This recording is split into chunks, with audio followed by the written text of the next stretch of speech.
NSU was the first thing that I tried to write for Cream, and a lot of people always often ask me about why it's called NSU. So I'd just like to make this very clear. One of the one of the members of the band was suffering from a venereal disease at the time, and that's called non-specific urethritis.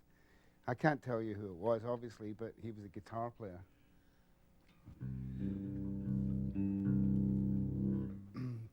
How does it go? I don't remember how this one goes. It's very difficult to do this without the drummer, you know. Driving in my car, smoking my cigar. The only time I'm happy is when I'm playing my guitar. I can't believe I'm doing this.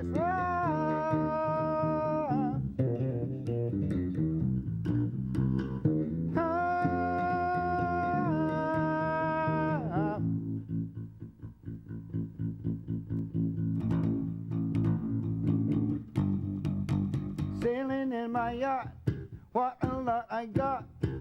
Happiness is something that just cannot be bought. Come on, all together now.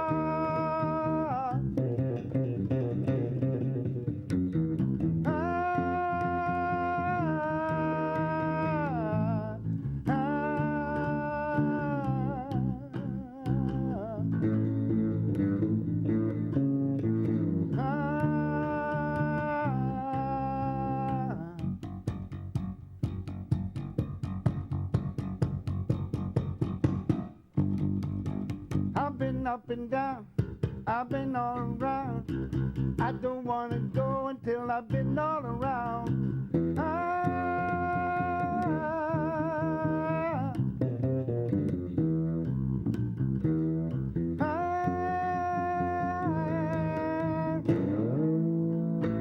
Not going no further than that.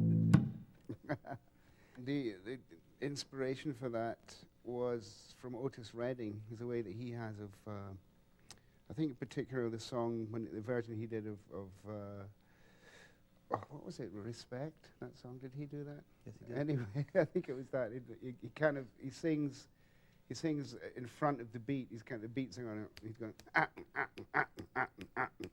so that's simply a rip-off from him.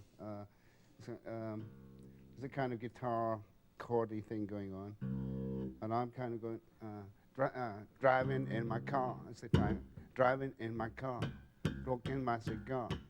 The only time I'm happy is when I'm playing my guitar, and then it comes onto the beat. Well, I mean, I'll have to let the secret out, the cat out of the bag. What Cream was a jazz trio, only we never told Eric. Eric was actually Eric Dolphy, but we didn't tell him that. Just simply that, we were just playing Ginger and me with this jazz rhythm section, and we just carried what we were doing in the jazz area into this rock area, you know, and didn't tell anybody. I wanted to be a jazz acoustic bass player, you know, Scott LaFaro, Charles Mingus, all those people were my idols, and that was my ambition, was to play Ronnie Scott's and everything like that.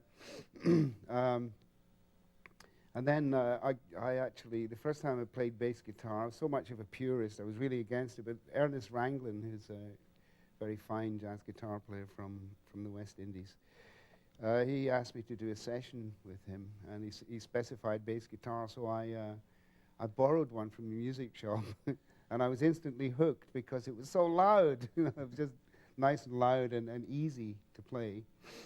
And I didn't go back to playing string bass much after that. First of all, I was actually playing 6-string Fender bass, which was a great instrument. The reason why I was doing that was that I was in a band which didn't have a guitar, so I was able to do little guitar solos in that, using that.